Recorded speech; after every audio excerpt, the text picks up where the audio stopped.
আপনি যাই করেন না কেন মানুষ আপনার সমালোচনা করবে। চলুন একটি মজার গল্প শোনা যায়। একবার এক ভদ্রলোক এবং তার স্ত্রী তাদের পোষা গাধাটিকে নিয়ে কোনো একটি জায়গায় হেঁটে হেঁটে যাচ্ছিলেন।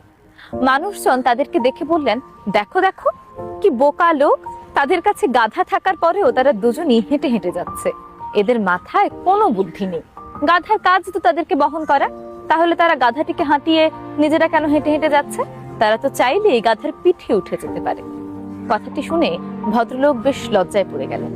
লজ্জায় পড়ে তিনি এবং তার স্ত্রী দুজনেই এবার গাধার পিঠে চড়ে যেতে লাগলেন। তখন চারপাশ থেকে আবার মানুষ দেখে বলল, দেখো লোকগুলো কি নির্দয়, তারা দুজনে মিলে এই ছোট গাধাটির পিঠে চড়ে উঠেছে। গাধাটির কথা তারা একবারও চিন্তা করলো না। নির্দয় পাষাণের মতো দুজন মোটা মোটা লোক এই গাধার পিঠে চড়ে চলে যাচ্ছে। এইবারও তাদের কথা শুনে ভদ্রলোক আবার লজ্জায় পড়ে গেলেন। এইবার তিনি তার স্ত্রীকে গাধার পিঠে বসিয়ে নিজে হেঁটে হেঁটে যেতে লাগলেন। এবার আবার আরেক দল লোক বলল, দেখো দেখো কেমন বউ পাগল লোক, বউকে গাধার পিঠে চড়িয়ে নিজে হেঁটে যাচ্ছে। এমন বউ পাগল লোক আমি আগে দেখিনি। ভদ্রলোক আবারও তার সিদ্ধান্ত পরিবর্তন করে ফেললেন। এবার তিনি গাধার পিঠে চড়ে স্ত্রীকে হাঁটিয়ে নিয়ে যাচ্ছিলেন।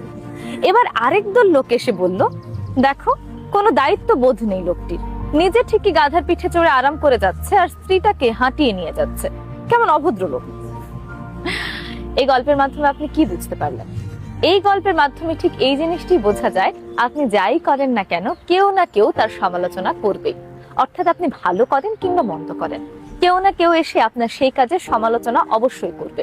তাই কখনোই অন্যের সমালোচনা কানে নিতে নেই, বরং নিজের বুদ্ধিকে কাজে লাগিয়ে যে জিনিসটি ভালো সে ভালো কাজটিই করুন। এমন কাজ করুন যাতে অন্য কারো ক্ষতি না হয়, কিন্তু অন্যের সমালোচনা শুনে কখনোই নিজের সিদ্ধান্ত বদলাতে যাবেন না, বরং নিজের ক্যালকুলেশন ব্যবহার করে, নিজের মেধা ব্যবহার করে সঠিক কাজটি করুন।